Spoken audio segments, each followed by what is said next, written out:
Welcome, everyone. Welcome to the fourth installment of the Pari Book of the Month Club. We have a special session today as the author of our chosen book, Richard Tarnas, will be with us in conversation with David Lorimer, the host today. David Lorimer is well known to followers of the Pari Center as a writer, lecturer, poet, editor, and spiritual activist. He is program director of the Scientific and Medical Network and chair of the Galileo Commission. In 2020, he was awarded a Lifetime Achievement Award as a visionary leader by the Visionaries International Network, and in 2021, a Boca Human Ecology Prize. Richard Tarnas is a distinguished Rockefeller Faculty Professor of Philosophy and Psychology at the California Institute of Integral Studies, and is director of its program of Philosophy, Cosmology, and Consciousness. A graduate of Harvard University, he was formerly director and programs of education at Esalen Institute. It's an honor to have you both here, and welcome to you both. Thanks very much indeed, Eleanor, for the invitation. And it's great that Rick has been able to join us. So what we're going to do today is I'm going to make a brief introduction, and then I'm going to engage in conversation about some of the major historical themes of the book, and then we'll see how we go, what we managed to cover in sort of chronological order. So I'm going to start with the Greeks. So Rick has warning, that's where he started, and so that seems to be a good place to start.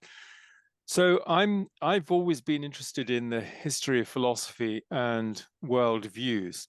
And when I was still an undergraduate in August 1973 at St. Andrews University, I read History of Western Philosophy, which is Bertrand Russell's 1945 book, based on some lectures he gave in New York. And it became a bestseller. And many of his other books, I think, sold not so many copies. And then subsequently, I think 1947, he was awarded the Nobel Prize for Literature. There's no Nobel Prize for philosophy, or indeed, I don't think for psychology as such. And around the same time, I was reading a lot of Colin Wilson. I'm sure some of the people on the call, and maybe Rick himself, will have read The Outsider. But I then went on to read Religion and the Rebel, which is his second book, and the occult and mysteries and all of the. In fact, I met Colin Wilson. I went down to see him in about 1977, and he kindly endorsed and recommended my book Survival for publication in 1984. And so, in terms of worldviews, what we're talking about here is what is the human being, what is life, what is the nature of consciousness and reality and the cosmos. And in German, the word is Weltanschauung, which is where the word worldview comes from. So it's literally a way of looking at the world. It's not that the world changes, but our ways of looking at it change. And sometimes we confuse our way of looking at life and reality with reality itself. And we mistake the map for the territory. And then another person who was very helpful to me in my 20s was Dr. Norman Coburn. And Norman Coburn was a canon at St. Mary's Cathedral in Edinburgh. So he's a fellow Scot. And he was also secretary of the Bible Society for many years. And he had a huge library, some of which he gave me, including Jung, complete works of Jung, complete study of history by Arnold Toynbee, Spengler's Decline of the West, the unabridged version. I'll come back to that in a moment. J.G. Fraser's The Golden Bough, the Catholic Encyclopedia, some early histories of Greek philosophy, and also the Encyclopedia of Religion and Ethics. I don't know how many of you have got that, but it's an extraordinary 13-volume text from James Hastings in 1913. And so that was a huge boost to my library. Also, the Sacred Books of the East and Swedenborg and Steiner. I think that pretty much covers it, but it's a pretty extraordinary gift to receive in your 20s. And so I read Spengler, Decline of the West, and I became very interested in civilizations, the rise and fall of civilizations, which is something I think we'll talk about shortly. But I also want to mention two later thinkers. One is Pitirim Sorokin, who was professor of sociology at Harvard. And his great book, apparently, because I've never found a copy of it, to Social and Cultural Dynamics in 4 volumes. But more accessible, you can read The Crisis of Our Age, which is his analysis of the transformation into modernity of our worldview. And then I also want to mention Nicholas Hager, who's done a great deal of work on history of thought, history of secret societies. And the original book he wrote was called The Fire and the Stones in 1991, which is a comparative history of civilizations based on an experience, his own experience, but other people's experience of the light, of the cosmic light. And so there are a number of people who've looked into the history of worldviews, history and cycles of civilizations. And Rick's book arrived on my radar in 1991. Sorry, 1994. It was published in 1991, I think. And it was Anne Baring, our mutual friend Anne Baring, who recommended it. And so I immediately bought it and had enormous pleasure reading it and reviewing it, indeed. And it sold more copies than any book that we've ever sold at our meetings. 90 copies were sold to members. There may even be someone here who bought a copy at that point. And then his later book was awarded the Scientific and Medical Network Book Prize, Cosmos and Psyche. And I think I'm right in saying, Rick, that the first book is a sort of prelude to the second, and that your publishers hadn't expected the first book to sell very well, but it did. And you can correct me on this, but certainly I heard it sold 100,000 copies, which for a philosophy book is quite remarkable. And so I wanted to ask you, we're going to go through some of the key themes and talk about those and their relevance for today. But I wanted to ask you about how you first conceived of the book, and when did it occur to you? How old were you, and how did you kind of put the whole process together? Well, thank you. First of all, Eleanor and David, for inviting me to your gathering here, and all of you who are, I guess, who are in attendance today, who at least spent some of the time with Passion of the Western Mind, and therefore know the inside of my mind perhaps a little more than I know the inside of yours. And thank you also, David, for your kind words about my book. You covered a lot of history there, and a lot of giants too, you know, like Toynbee and Steiner and Spengler. So it was actually just as you described. I was in my late 20s. This was I was approaching my 30th birthday so it's the late 1970s. That I set out to write a book that would open up the possibility of seeing the universe in through an archetypal lens that I kind of inherited partly from Plato and Aristotle, partly from Jung, and then from my work with Stan Grof, where he and I were at Esalen Institute in those years. He was the scholar in residence. I was the director of programs at that time. And I don't want to take us off track from Passion of the Western Mind, but since you brought up both books, I did originally have in mind a single book. And Passion of the Western Mind was going to be just the opening chapter of Cosmos and Psyche. And I set out to write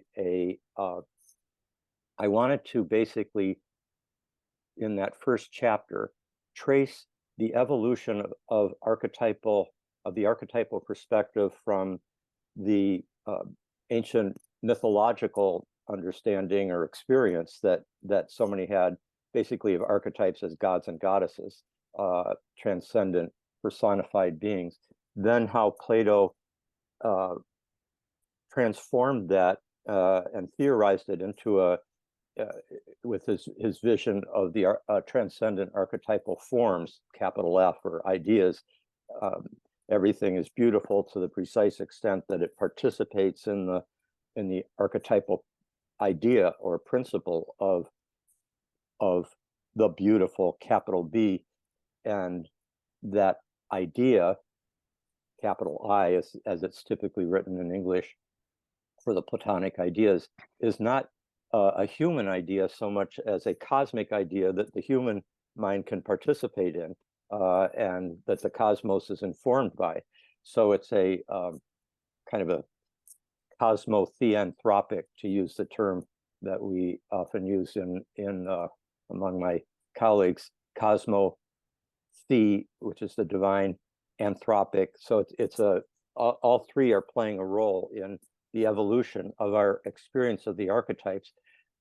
And eventually, of course, with nominalism, the scientific revolution, the archetypes are kind of knocked off the metaphysical playing field until Romanticism recognizes them again, both as gods and goddesses and in kind of Platonic form, but that never kind of gains the hold of the entire worldview, which more or less the center of gravity is still held to a great extent by the scientific imagination, coming in a more disenchanted perspective.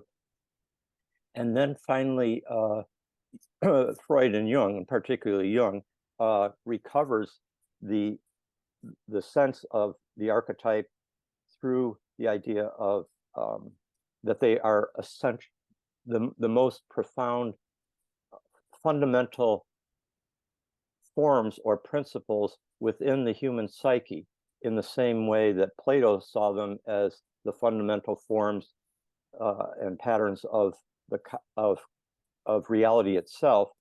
Jung, taking in that whole history, had to he could not just present this as a metaphysical reality. He had to say, what we know is the human experience and the human psyche. And I'm an empiricist.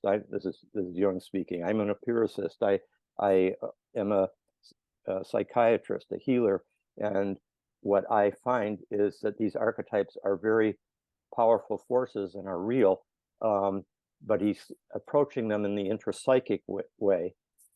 And then in his later work, as you well know, he, through his studies of synchronicity, also astrology, I Ching, and so forth, he comes to recognize that the archetypes inform the material world as well as the human psyche, and that they are in some sense suggestive of the reality of an anima mundi, a soul of the world, not just the human soul.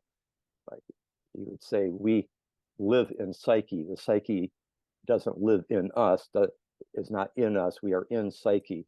So I wanted to I just want to interject there very, very briefly. You're almost repeating Plotinus when he said, we are within a reality that is also within us. That's perfect. Rumi has that great line about not only is the drop part of the ocean, but the ocean is in the drop. And that's, in some sense, one of the great mysteries that is carried by, I think, both mystical and esoteric traditions and insights. But I think that much of the work in depth psychology coming out of Jung and then Groff and transpersonal psychology is pointing to a very similar understanding of the human microcosm of the macrocosm. Well, just to finish off the little narrative, I wanted to trace how the understanding of archetypes shifted, why it had to be understood or recovered internally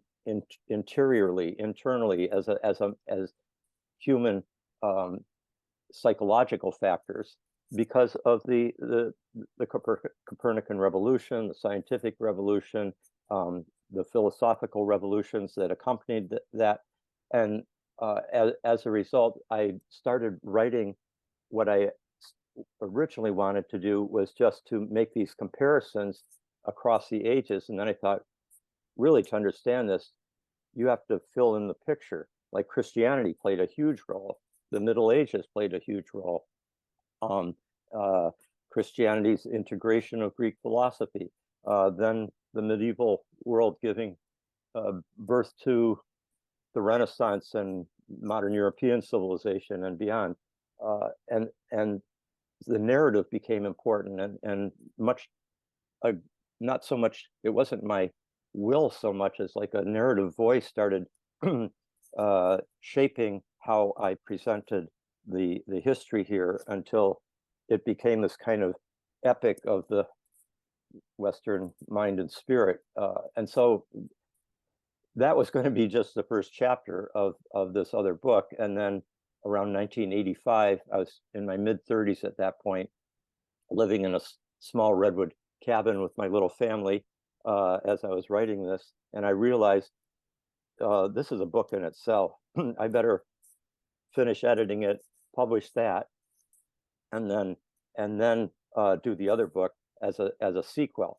So I won't go to the story of the different publishers.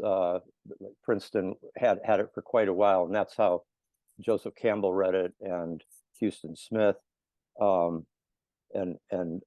other scholars, and gave their assessments.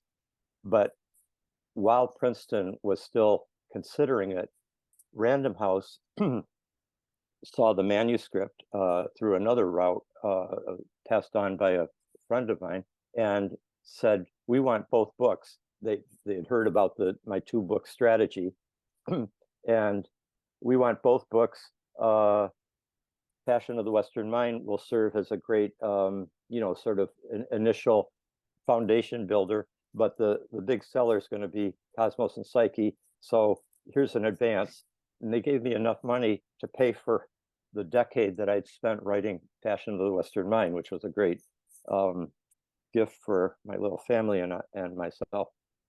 So that's basically what happened. Those Passion of the Western Mind, much to my surprise, got adopted by a lot of universities for history of philosophy, history of Western civilization courses, and then it became a bestseller.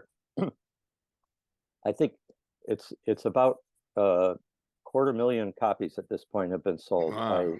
Yeah, it's kind of amazing. It sells kind of steadily, much to my surprise after these 33 years. Well, I'm not surprised, but it's very, very good to hear. And in a similar book, in some ways, with similar kind of scope, is Ian McGilchrist's original book, The Master and His Emissary, and because that was Yale University Press, and it sold 130,000 copies. And it's not an easy book. It's a very long book, and it's not an easy book. Well written, though. Very well, very as elegant. is yours. And this is one of the great pleasures. I mean, Russell's style was also very accessible. One of the great pleasures is the quality of your prose, Rick. And one can't say that for every author at all. And I Well, think one of the not most maybe for histories of philosophy. well, Yeah.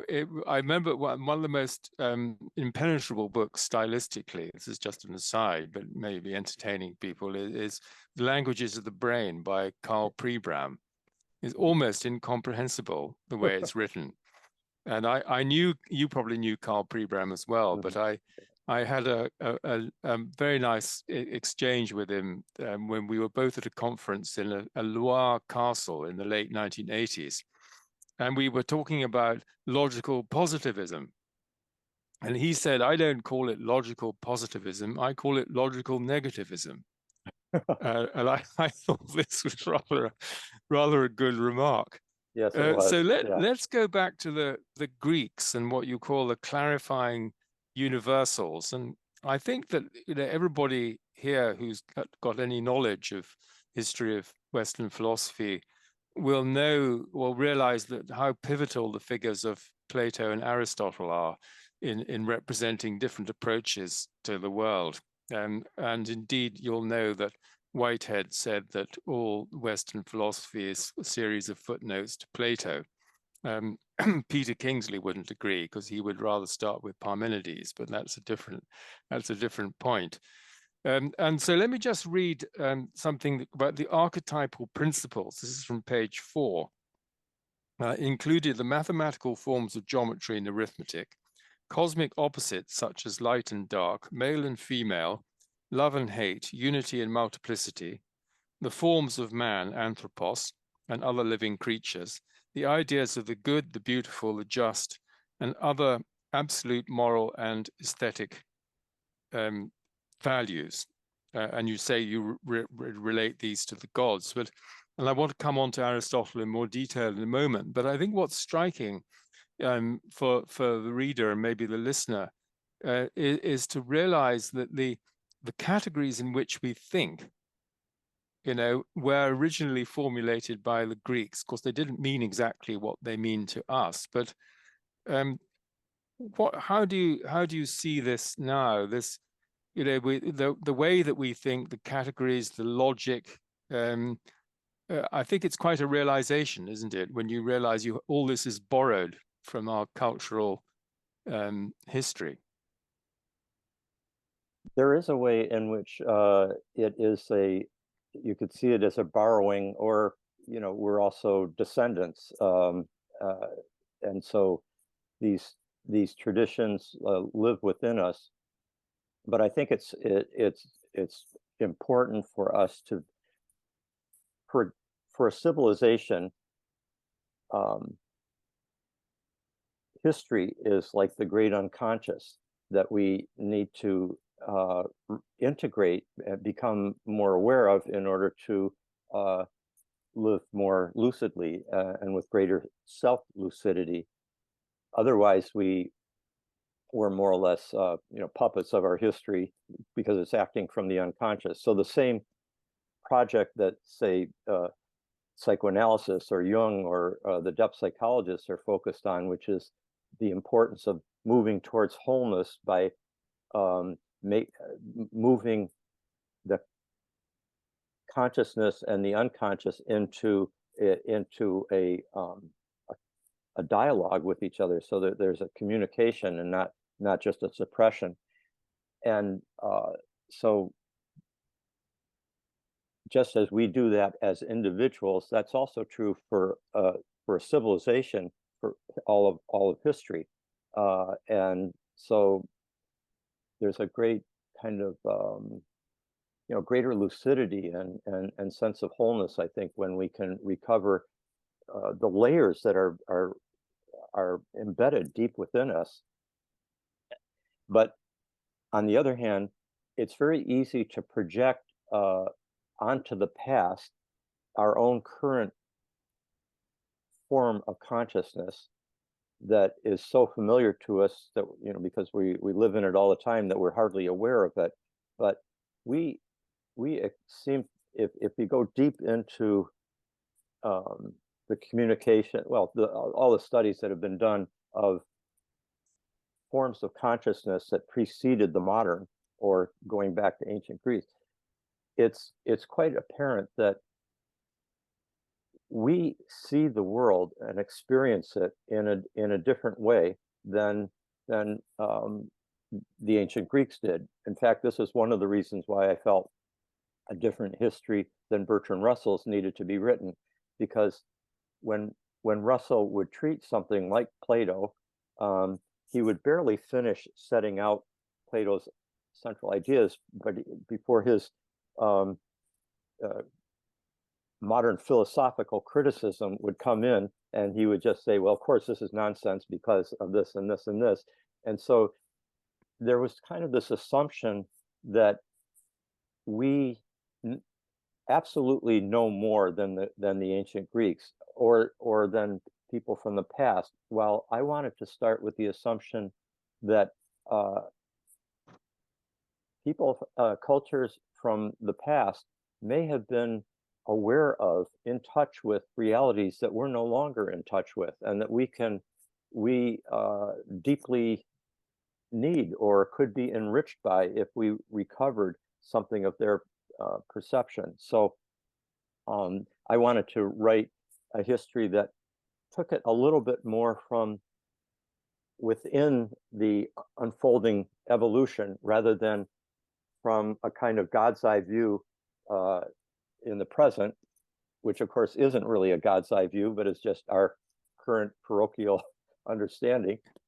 And I wanted to more explore this history so that we could see the world as much as possible through the lens of these different thinkers from the past. And so just to finish off this line of discussion,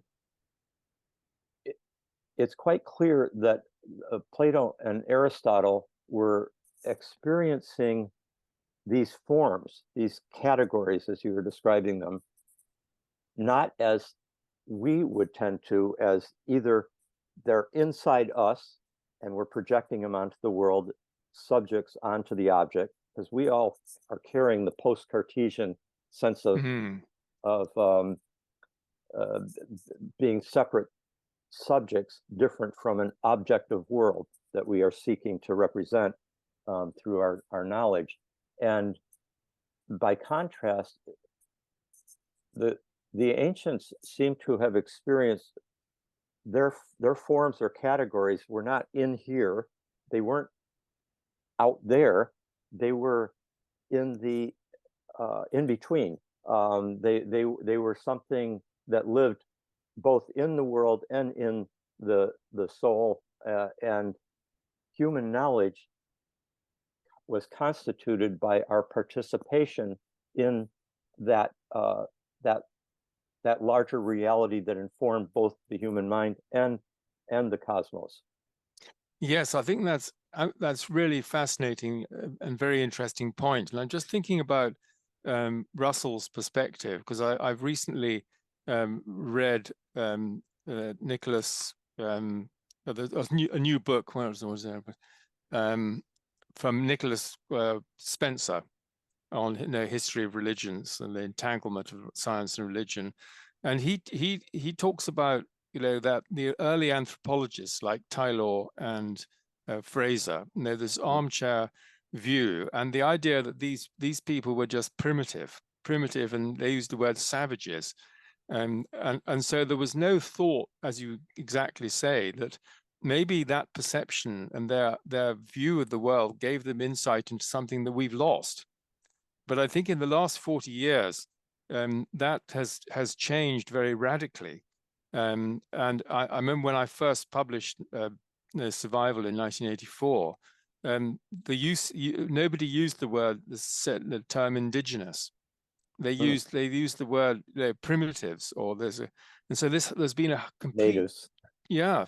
There's been a complete change of sensibility. And so I think Russell, as you say, was looking from the sort of his view of the God's eye perspective, and he had the same view of Pythagoras, for instance, who said he was a cross between Einstein and Mary Baker Eddy, which actually is quite a funny thing to say. Right. Russell was very witty. So yes, and I think for me, I think Platonism, or being a Platonist, which I predominantly am, and being an Aristotelian, is almost a question of temperament. The sort of tough and tender-minded, as William James. Are you contrasting Plato and Aristotle there, or are Plato and Aristotle? Yes, no, I am contrasting them, but yes. I think your point that that they saw things not as sharply divided from inside and outside is a very important one to remember. Right.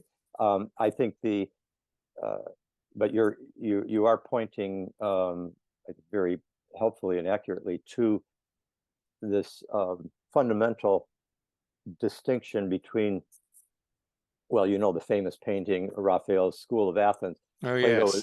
Plato is pointing towards the transcendent, where the ultimate reality is for Plato are the archetypal ideas and forms, and with the sun as the great symbol of the good, and which is for Plato identified with the divine reason, cosmic intelligence. While Aristotle, in Raphael's painting, of course, gestures towards this world with his hand, and his focus, while Plato was more focused on mathematics, astronomy, as kind of paths to the transcendent. By contrast, Aristotle was very much a biologist and focused on the natural world and on this earth that's always kind of growing. And he had a sense of the universals that Plato did, but he brought them into the immanent world with greater, let's call it, ontological robustness. He gave a greater affirmation to this world, the empirical world, the natural world, and saw these universal forms, which Plato saw as these archetypal transcendent principles. He saw them at work within each of us. My daughter has become, my daughter is pregnant now with her first child, and to see, as it were, this kind of archetypal form, this universal of the mother archetype, come into her young woman's body and transform her body, her psyche, her perception of things, her values and goals. It's just you're seeing basically Plato and Aristotle in action. There's kind of like been a descent of the mother archetype, as it were, in Platonic terms, but in Aristotelian terms, there's a dynamic immanence to this form, this universal principle that's informing her being now, and she's so it moves from potentiality to actuality, which of course is Aristotle's great formulation, which we all continue to recognize as a powerful way of theorizing the kind of changes that we see in life. So anyway, what you're pointing to here, this Plato versus Aristotle, and I think that part, even though Aristotle is very much Plato's greatest continuer in certain ways in those years, he's very much part of a lineage, but at the same time, he does represent this polarity of above and below with Plato. And you could say that overall, the impulse within Western and modern civilization has been to move from the Platonic towards the Aristotelian, and I ultimately see this as a kind of incarnational move by our evolving mind and spirit, that it's part of a larger evolution. Yeah, I think that's very interesting, because as you point out in the book, there are kind of alternations. So you've got a revival of Aristotle in Islamic culture, and then subsequently with Aquinas. And then you have the Florentine Renaissance and revival of Platonism. Exactly. And then you've got the scientific revolution with its empirical, rational approach goes back to Aristotle. Though that And does also pick up on the mathematical background coming out of yes, Pythagoras and yeah, Plato. no, too. absolutely. And I think that the having got rid of the Protestantism did this as well. So science and Protestantism, basically got rid of the anima mundi. And Right. one of the in interesting the things, service of God yes, for the but Reformation. Yeah. maybe we'll come back to this. But I think there's that Frederick Apfel-Marglin, she takes the view that the anima mundi is our kind of Western indigenous tradition, Mm-hmm. and that it is coming back in the guise of the sacred feminine and Gaia. I mean, I think that's right, which I kind of touched on at the end of Passion of the Western Mind. You talked, David, earlier about how this awareness that modern consciousness sees through the subject-object lens but it's only in the last few decades that there's been a kind of recognition that to look back on indigenous and ancient peoples as not just primitive or savages or simply to be outgrown, but rather as carrying potential insights that we could learn from, and that we have in the course of our evolution either suppressed or lost contact with. And I think that some of the key people who have helped bring that insight back, I think Jung is one, Steiner is another, Owen Barfield certainly played a big role very in that. much. And I think Charles Taylor his work in philosophy has been both sources of the self and a secular age, does very careful phenomenological analysis of how we've moved out of the enchanted worldview in a way that makes it intelligible how and why that happened. But he also is able to bring some of the felt experience of what it would be to live in an enchanted and souled animate world all the time, and why the evolution of what he calls a buffered self rather than a porous one was very attractive, both to reform-minded Christians who wanted to focus on God and not on the spirits of this world, but also very attractive to the whole modern sensibility that wanted to be more buffered, more invulnerable to spiritual incursions from that haunted forest or from the astral deities or whatever the form of enchantment that was under focus at that point. No, very much. I just want to have a PS on Aristotle, and then move on to Christianity, because it follows up what I was reading before, which is page 60 on the clarity, coherence, and innovations of his own, deduction and induction, the syllogism, the analysis of causation into material, efficient, formal, and final causes, basic distinctions such as subject, predicate, essential, accidental, matter, form, potential, actual, universal, particular, genus, species, individual, the 10 categories of substance, quantity, quality, relation, place, time, position, state, action, and affection, all were defined by Aristotle and established thereafter as indispensable instruments of analysis for the Western mind. I think it's pretty staggering that one man can have such an extraordinary linguistic and intellectual influence, and most people won't be aware that these categories and distinctions and so on originated in Aristotle.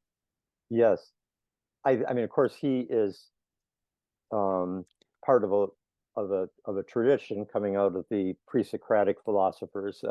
and then enriched by Socrates and Plato tremendously, each playing a crucial role. But there does seem to be something pretty remarkable about that sequence of the three, Socrates, Plato, Aristotle, who basically, they were separated in age, each one by about 40 years from the one before. So they were more like, almost like a grandparent, a young grandfather relationship. And it's each one really a remarkable figure and remarkable individuals. And I just might add, since we haven't been talking about Socrates, but I think he plays such a key role, not only in opening up this kind of quest to understand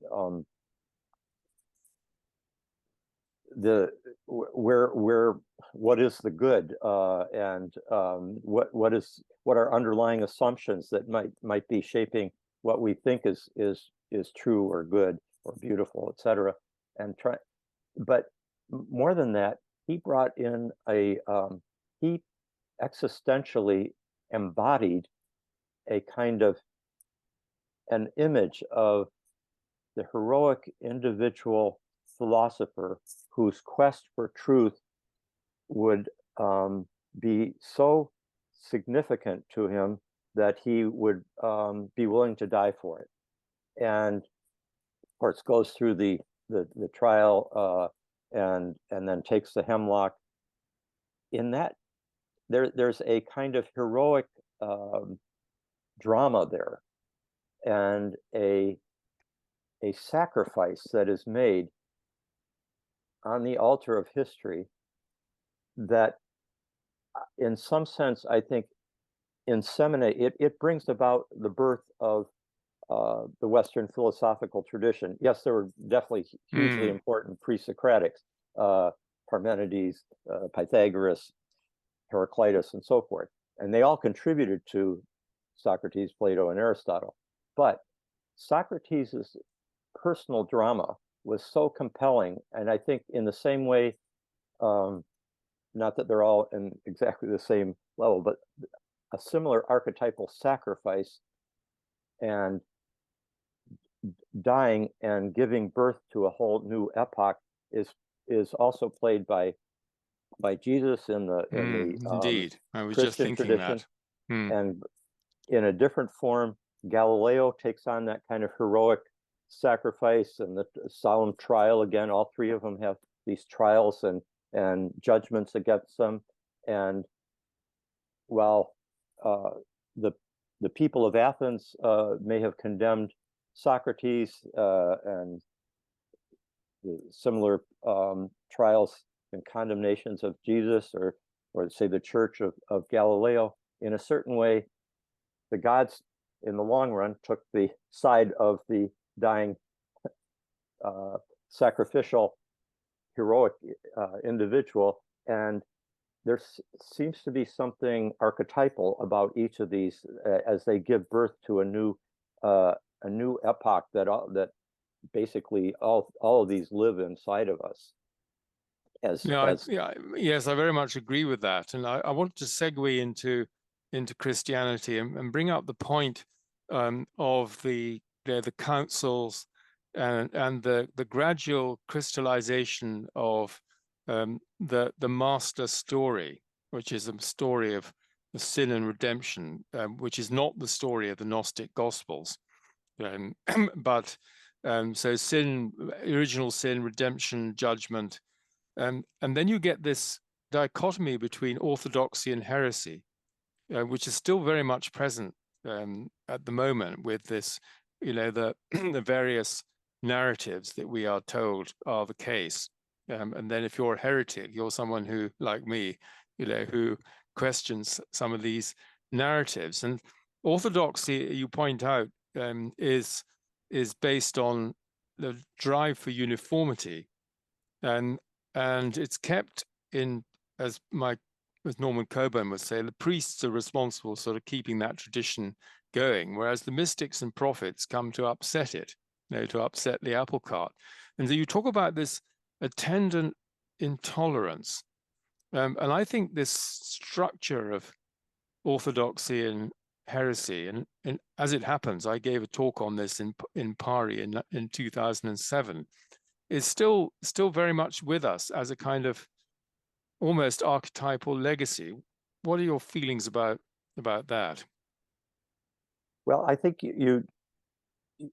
for any spiritual or intellectual tradition, you need to have both revolutionaries and also those who sustain the tradition, which takes a different kind of contribution, Guardians. different type. Yeah, and even within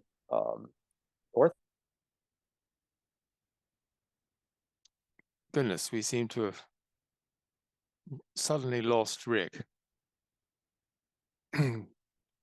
Yeah, as soon as I see him come back, I will bring him back. Yes, okay. Yes, and so he was saying that the you have to have guardians of the tradition and you have to have revolutionaries, and the mystic and the prophet, in the way I see things, they're the people who are there to you know, to challenge authority, and the orthodoxy arrogates authority to itself, and we're seeing this in a number of different respects these days. Then I was going to go on and talk about scholasticism with the role of logic and reason. And anyone here who's read any of Summa Theologiae by Aquinas will know that the rigor of his reasoning was quite extraordinary. And then that in turn prepared this incisive critical analysis, prepared the ground for that being applied by science. I can see Rick's just coming back, but on a completely different basis, which then actually undermined the whole of scholasticism. Has he managed to return?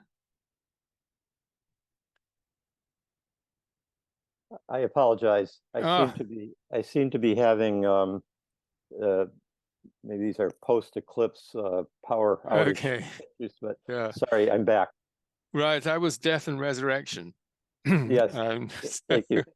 Yeah, we were just reflecting on the need to have both revolutionaries and pioneers and traditionalists. Right, and then I was going to say that also within the mainstream Christian tradition, even in European Christendom, there are these two sides to Christianity. I kind of pulled them apart, even though they're intertwined inextricably. But there's this more dualistic side of Christianity, which tends towards the penal, juridical view of God's relationship to the human, kind of Roman law and judgment and penalty and so forth, combined with certain strands of thought that and sensibility that come very strongly from Augustine, who just about influenced virtually everybody after. Yeah, after him. Totally. I was actually going to ask about him.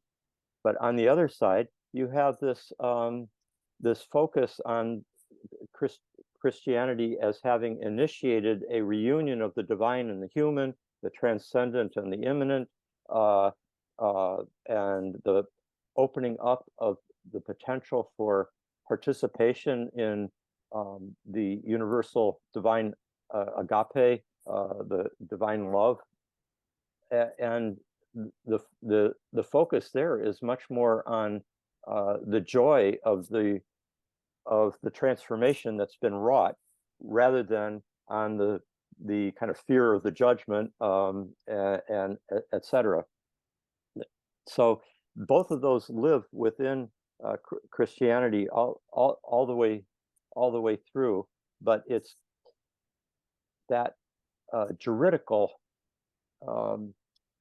punitive, and dualistic side of Christianity has been a very powerful one, and I think it actually has played an important role, particularly starting in the later Middle Ages, in the individuation process that has especially shaped the modern Western psyche. There is nothing, Samuel Johnson's famous, there's nothing like a hanging to concentrate a man's mind. Wonderfully, Yeah. yes. Well, there's nothing like considering the possibility of one's experiencing eternal damnation, utter horrific suffering forever. I just had lunch with John Cleese a couple of days ago, and we were talking about this very issue, as he's very fond of talking about hell, and that's anyway. And his pointing out, like, if you just imagine, say, putting a hot iron on a person's leg, how absolutely horrific and intolerable that would be for 5 seconds. But this is considered in the descriptions of hell so embraced by certain in certain sermons that goes on forever, ever and ever and ever, and it will be on physical but also spiritual, inside and out, totally encompassing. What a horrific doctrine. And if you have that as what you may be facing right after you die, it concentrates the mind. Yeah, it certainly does. It forges a conscience and a self-reflection, like, am I going to get in big trouble for doing this or having that thought or whatever? And so there, that level of reflexivity, of hyper-conscientiousness and individuality, because we confront this as an individual, that played a huge role, I think, in shaping the modern Western psyche. And we all have that in our background. And to some extent, there's a birth trauma there that we're all reacting against, never wanting to go back to any spiritual transcendent view, because that lurks in the background shadow of the imagination. And you see this in the great French medieval cathedrals. There's always a judgment door. Chartres is one example, but there are many others. I've got a couple of other questions or themes I wanted to raise before we open up to further questions. And the first relates to Romanticism and what you call the two cultures, because I think this is so interesting. And as you unfold this argument in your epilogue as well, it occurred to me that that Ian McGilchrist's analysis is very similar, but obviously using his own categories of left and right hemispheric modes of attention. And I think we feel that very strongly, that we at least I'm speaking for myself, I want to be able to integrate these two modes rather than fall into one or the other. And our culture is scientifically and technologically dominated by left hemisphere thinking. That many people, right after Ian's book originally came out, I think at least a half a dozen people said, I think both to him and to me, there's a real parallel between these two, your two books. They're telling the same story with similar highlights around, the ancient Greeks, the Renaissance, Romanticism, etc. But told from these different points of view. We just had a conference here, my Philosophy, Cosmology, and Consciousness program here at CIS, co-sponsored with the Whitehead Center for Process Thought. We had a conference devoted to Ian's work with people from different disciplines. It was called Metaphysics and the Matter with Things, and thinking with Ian McGilchrist, which was a great way of framing, like, I think this is how philosophy should be, namely thinking with, like, just more of a collaborative eros and logos together, rather than, who's going to conquer the other with the superior perspective. So anyway, we had this wonderful gathering, and there we could explore some of these parallels. As I said there, I think Ian basically used science to liberate it from scientism. Which, getting back to the original point you were making at the beginning of our time here today, you said you described oh, it'll come back to me. Sorry, it just escaped my mind. It was a problem of being in one's mid-70s. It'll Senior come back moment. Yes, indeed. Yes, and the last, well, I think that's very, very interesting. And one of your students is writing a report, which I'm looking forward to seeing. And then the last one thing I wanted to highlight, there are many other things we could have talked about. Oh, can I share with you what I was going to say? So you brought up at the beginning this idea that we need to get beyond thinking, mistaking the map for the territory, and thinking of that what we view as objective reality from a particular perspective is a take. It's a particular perspective. It's an interpretation. And the great sin of literalism is to take one interpretation of reality as reality itself. But once we accept the fact that there's more things in heaven and earth than are dreamt of in our reductionist philosophy, we can open ourselves to the fact that you can have that reality is so complex and profound.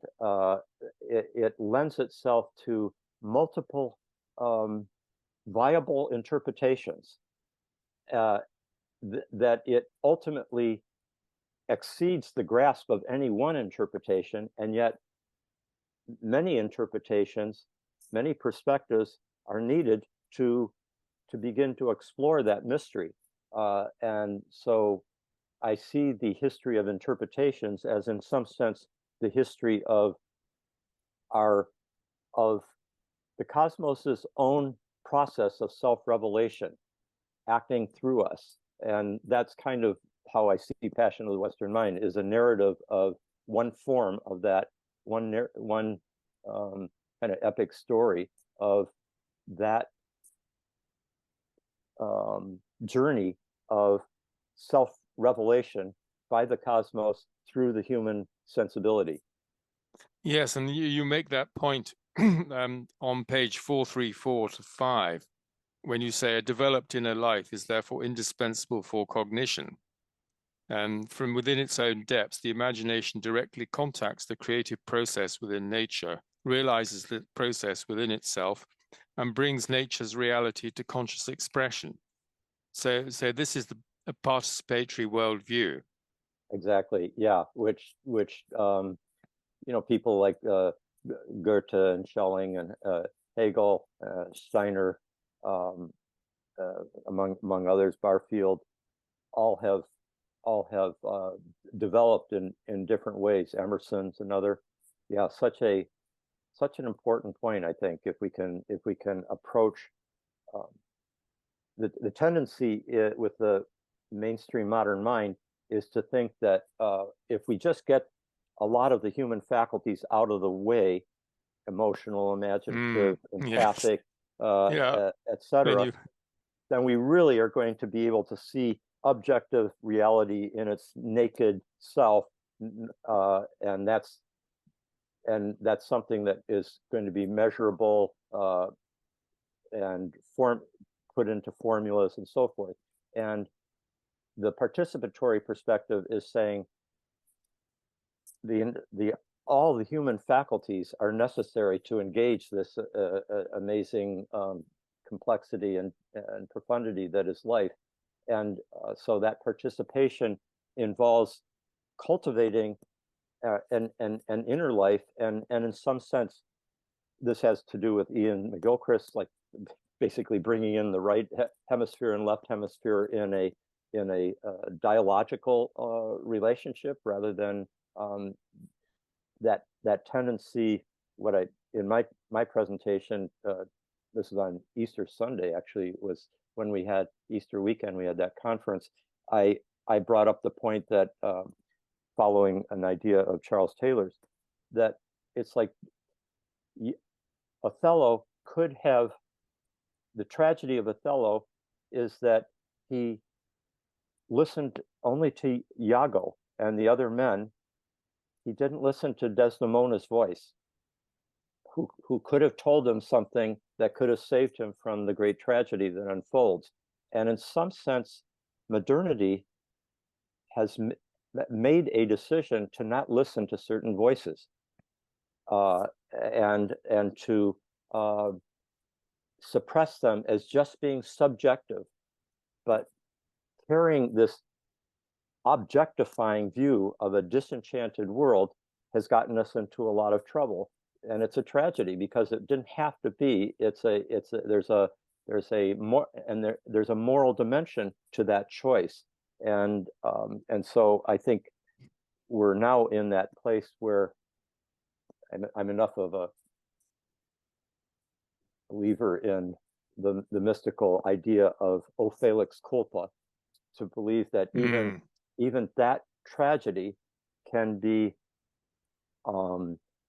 in the long run encompassed by a larger divine commedia, a larger unfolding, much in the way Shakespeare's later plays would have a tragedy within the first three acts, and then that would be embedded within a larger redemptive unfolding where love and new life would grow out of the tragedy, but the tragic was necessary for this higher good to arise. Indeed, and you refer in the epilogue to the fact that this was really a masculine crisis, that it's a left hemisphere crisis, a masculine crisis, a Yes. crisis of a patriarchal top-down, outside-in view. Yes, but the difference that between my perspective and perhaps some perspectives that would, okay, first of all, that masculinity is something, I would put it slightly differently now. Remember I wrote that book in my 30s. Yes, you learn a couple things as time passed, and I've come to regard that tendency to say the masculine is certain set of qualities, feminine is another set of qualities, as if that really represents all the ways one can be masculine or can be feminine. And in fact, it's been very helpful to employ some of the richer symbolism where we can see that there's a solar masculine and a lunar masculine. There's a solar feminine and a lunar feminine. The solar moving more towards individual self expression, the heroic journey, individuality, and so forth, while the lunar representing more it's the ruler of the night sky, of the whole, of the depths, of the mysteries, of the many truths, not just the one solar light, etc. And so it's I would put it that basically we have had a patriarchal civilization, but a solar masculine has dominated and suppressed both the solar feminine, that is individual, and the lunar masculine, and the lunar masculine, and also the lunar feminine as well. That all those were suppressed on behalf of the solar masculine drive to, in a sense, transcend this world and govern it. And so it's been a slightly tyrannical quest. Yes, and I think we still see that same impulse in transhumanism, and the idea that we want to be able to control not only the world but also people, and the idea that we are fundamentally machines in need of an upgrade. And so this is that's a particular worldview which prioritizes a rather limited view of intelligence and has really no role for love. That's right. I think somehow I think there's an enormous change happening in our time. Certain, for example, younger generations, many of them have, I think, less epistemological armoring than Nice was phrase. a characteristic of our preceding older generations, and also there's much more, of course, consciousness of not only ecological and feminist and multicultural claims. There's also greater, I think, sense of porous identity, identifying with the whole Earth community, for example, not just Homo sapiens or not just my country, just not just my individual well-being, but having this more embracing identity. Yes, that depends where you are on the spiral dynamic color range, doesn't it? Because there are still a lot of as long as we don't view it as too linear a progression. No, no, quite. Anyway, let's open up and see if anybody like to raise any points or make any observations. We've got about 20 minutes left. I mean, we can carry on talking, that's for sure. Well, I'd love to hear others. Thank you both so very much. If anyone would like to come in, if you just use the raise your hand function at the bottom of your screen. Oh, there we go. We already have a hand up. So I'll invite Raymond to come in. Do join us. Thank you. It seems to me that what your incredible book illustrates is that much of our Western intellectual tradition is a case of what I would call mistaken synecdoche, which is a literary term meaning taking the part for the whole. One or another, or sometimes two aspects of human consciousness have been centralized as the defining feature to the exclusion of others. And yet, at certain moments, this is what I got out of the reading of your book this time, was the ancient Greeks of Plato and Aristotle, the Christianity of Aquinas especially, the Renaissance of Leonardo da Vinci, Romanticism of Rousseau. At those moments, there was an attempt to combine all the aspects together into some kind of a unified whole vision, which included everything. So instead of what you mentioned as the overall movement from Platonic to Aristotelian, as I was reading the book, I saw it a little bit differently. Sometimes it's partly Platonic, sometimes it's partly Aristotelian. And then at these wonderful moments, which also seem to coincide with the greatest moments of art, we have this tendency to unify both things. And of course, in the painting by Raphael, both Plato and Aristotle are both in there. Yes, I like how you recognize that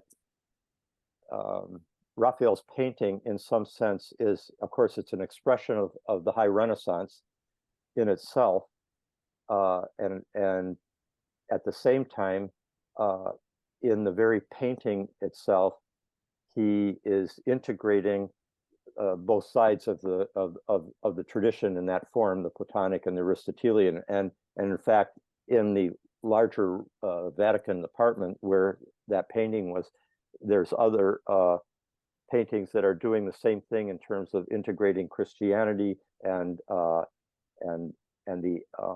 like the Old and New Testaments, Judaism and Christianity, integrating also the arts, Mount Parnassus, and he's very much carrying that, just as Leonardo did, carrying that synthesis of both sides. And so, yeah, I think you're quite right also to point out that there has been this kind of alternation between the two. And in fact, as David and I were saying, when the scientific revolution happens, and the Copernican revolution could not have happened without the Platonic influence. Plato's and the Platonic traditions focus on the importance of the sun, for example, which had numinous significance ontologically, spiritually in the Platonic tradition. And it seemed like to Copernicus and Kepler that the sun was the rightful center rather than the earth. And so, and then of course, mathematics is totally coming from that Pythagorean Platonic lineage and is crucial to our contemporary science as well. So Plato and Aristotle are in a constant dialogue, even as they are also both being negated by other strands as we come into modernity. Yeah, thanks very much indeed for that, you, Raymond. Really Yeah. interesting. Thank you. And then we have Robert next, who also Thank you. has a similar hat on to. Thank you. I'm a hat guy. It just has symbolic, of course, as most things do, but I won't go into that. The first wanted to thank you, principal gentlemen, for your incredibly rich dialogue, and also the Pari Center and the Pete family for making that possible. I wanted to drop in this incredibly rich conversation, and also I wanted to thank you for the conversation has given me the opportunity to overcome my social anxiety that normally prevents me from speaking such things.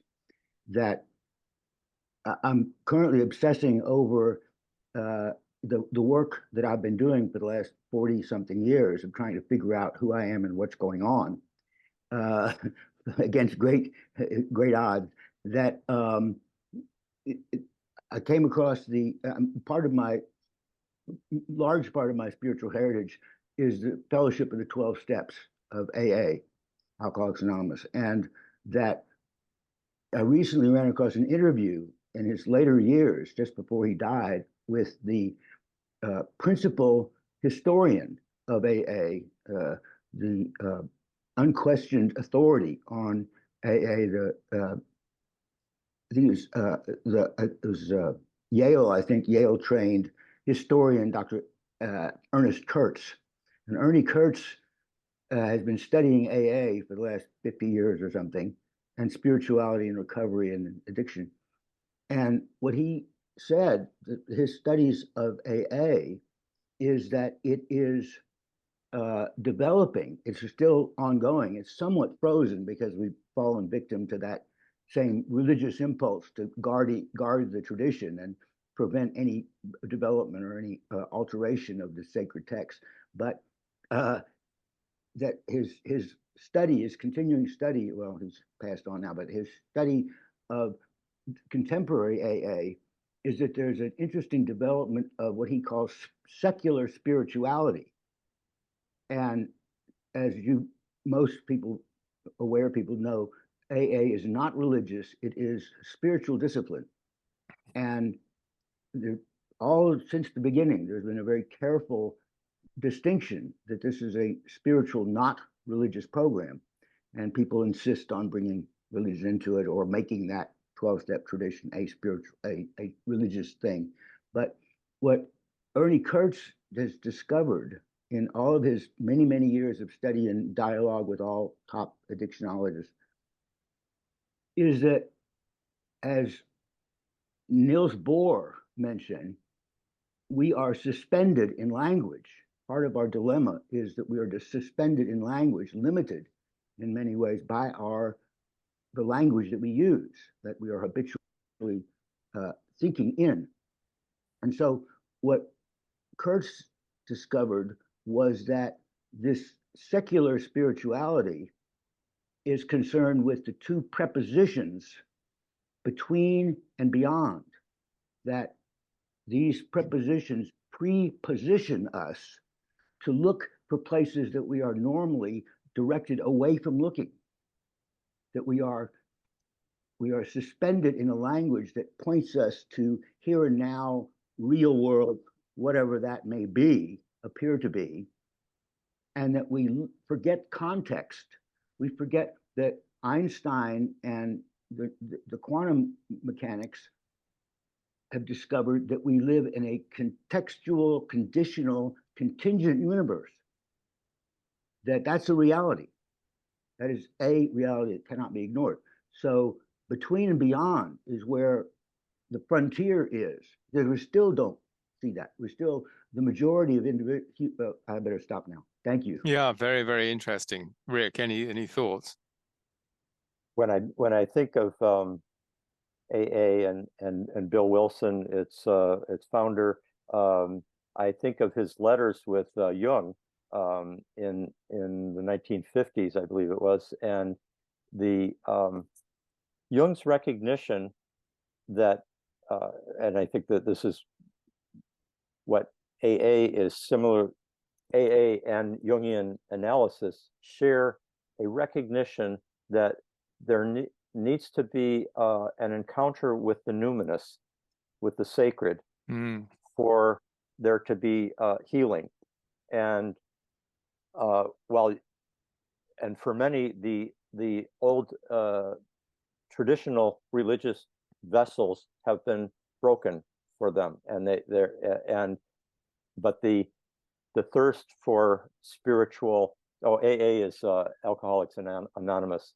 Just answering the chat question there, but the whole idea of both Jung and AA, I think, have a focus on having this direct encounter with the numinous, with that can be accessed within, and there's less focus on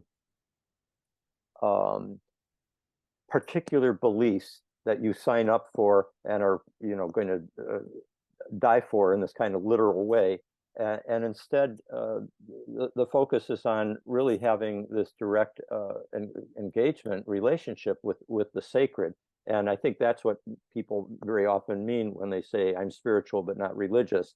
Though just on behalf of religion does have a great emphasis on the importance of community and ritual, which I have to say, I don't know AA well from within, but I'm sure you would affirm that there is certainly community and there is ritual in a certain way that is helping to, and also an ethic, which is also an important part of religious traditions and communities.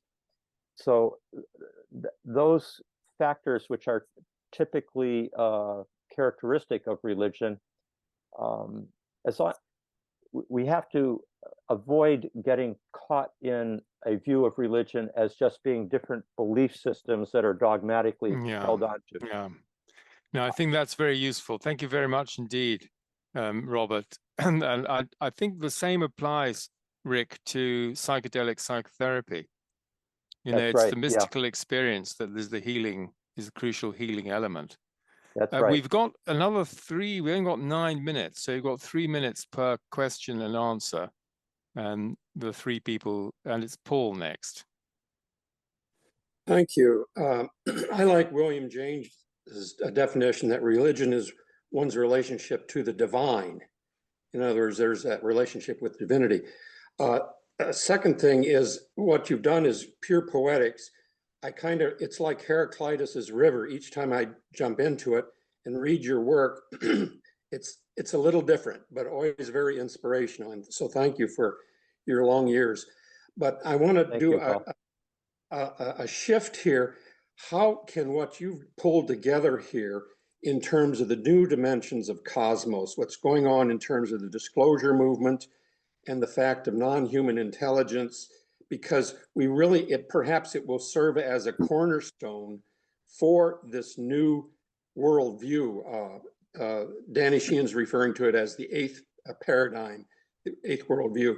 Do you have any thoughts on, again, how can the Western tradition and our passions for this and this legacy, how can this help serve humanity in this major transformation turning point that we're being faced with? Well, that's that's a rich topic that We continue.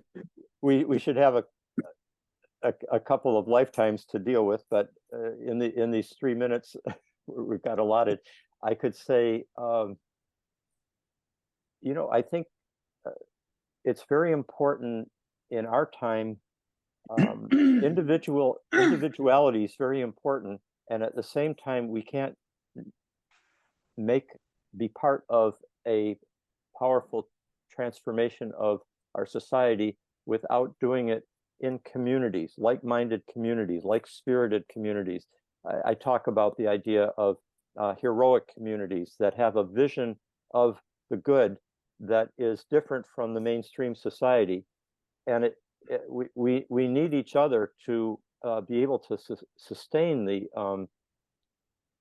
intellectual and kind of metaphysical imagination, the imaginative holding of a different ontology that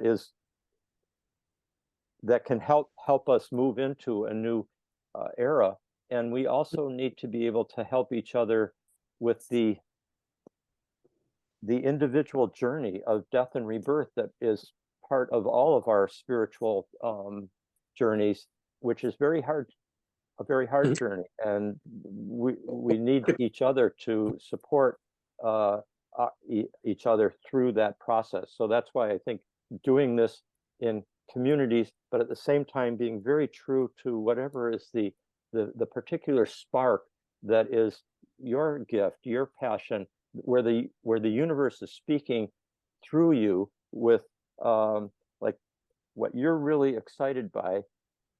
That's the cosmos being very excited by that, and if you can cultivate that, you're bringing your individual flowering of the cosmos, and that's how I think our evolution will best proceed, is if we're true to that spark, true to that inner passion of our individual self, if it's rooted in the larger whole, and if it's also part of communities that we work together with.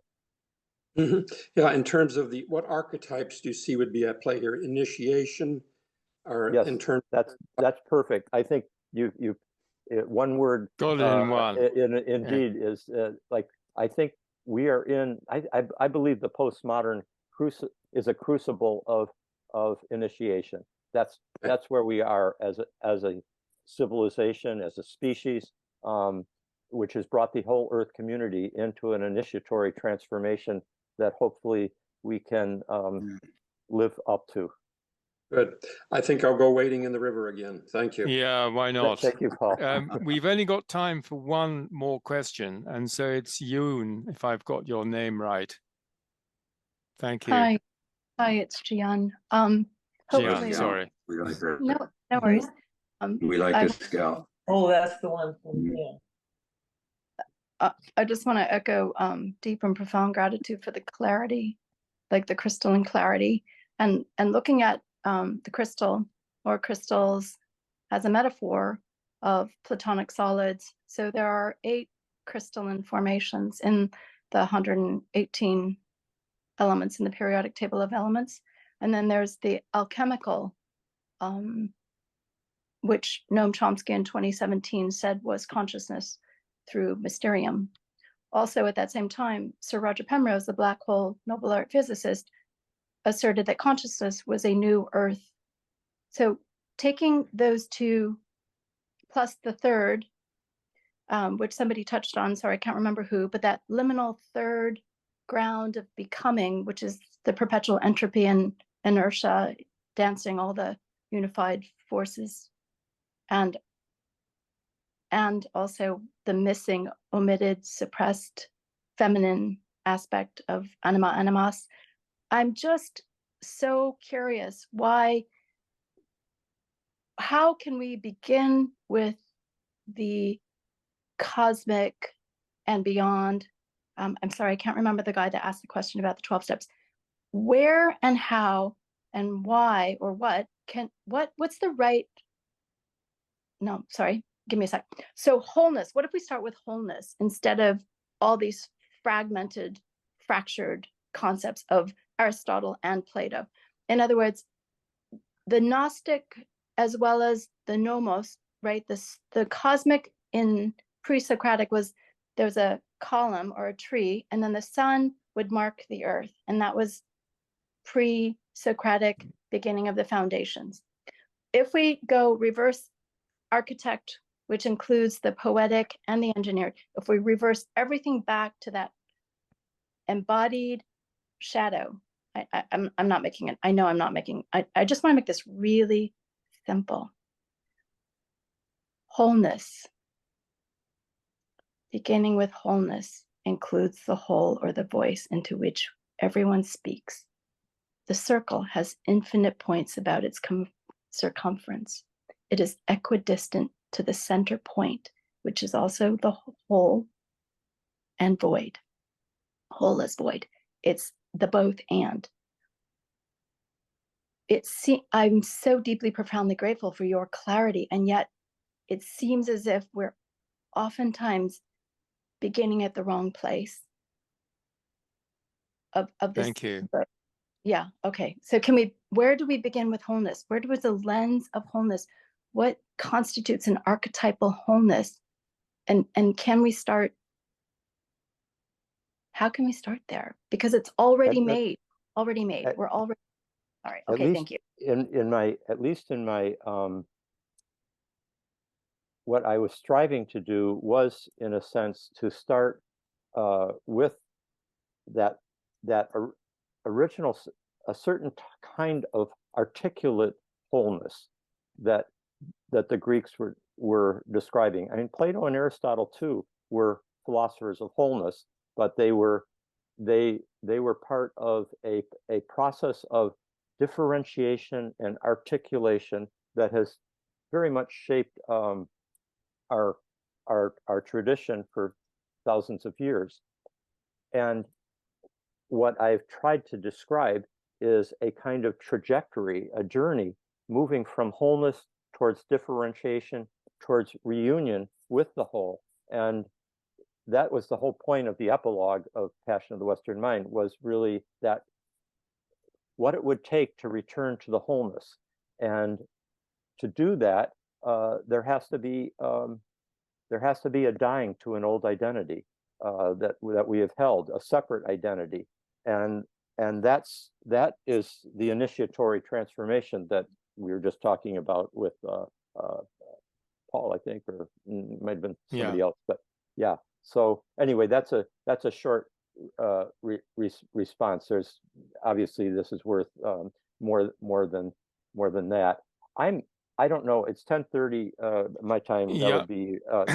I'm open to responding to Regina and Patrick, who did have their hands up, but I also don't want to arbitrarily say it's okay to go on longer if we have a firm end time here. We could make it a short 5 minutes extra, and that way honor Regina and Patrick for patiently waiting. It's up to you guys. Well, that's fine by me, if Eleanor agrees. Yeah, sure. Let's bring in Regina. Yeah. Okay. You need to unmute. Unmute, Regina. You're not, we can't hear you. She knows. She's looking for the mute button. Okay, right. Okay. There we go. Yeah, thank you. And I'll be brief. I just wonder how the concept of reincarnation fits in with your philosophy. Thank you. Well, if you're asking me, I deeply am convinced of reincarnation. Those of us who've done the pathway of sacred medicines,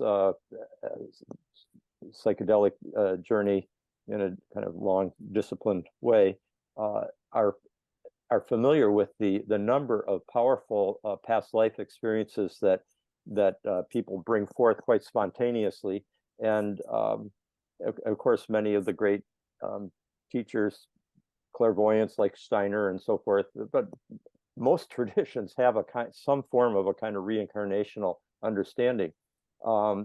Once you've got that, that kind of changes the context. It changes the playing field that we're on here. It changes, what theodicy is, the understanding of the divine justice in a world that is clearly filled with injustice. People deserving and good people die in hard ways, and people who are not very morally admirable succeed in a world. But what's the bigger picture, and so I think bringing in multiple lifetimes very much transforms our existential sense. That said, there's something about facing in the way in which the Western tradition and Christianity particularly has emphasized that this one life is extreme, is like, it's what's all important.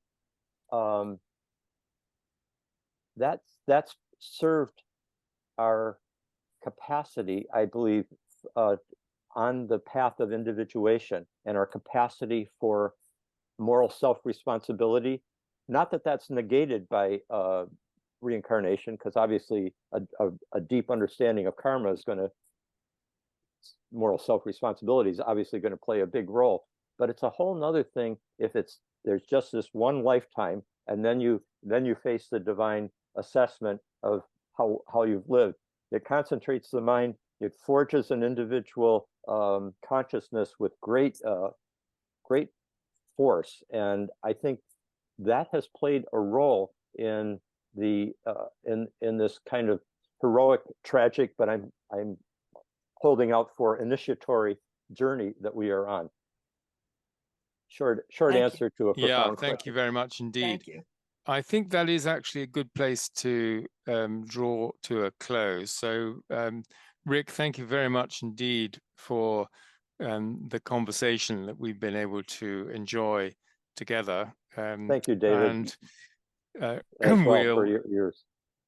Well, and there could be a whole other one about synchronicity and cosmos and psyche, but watch the space, because we are producing a volume which Rick and I are both part of.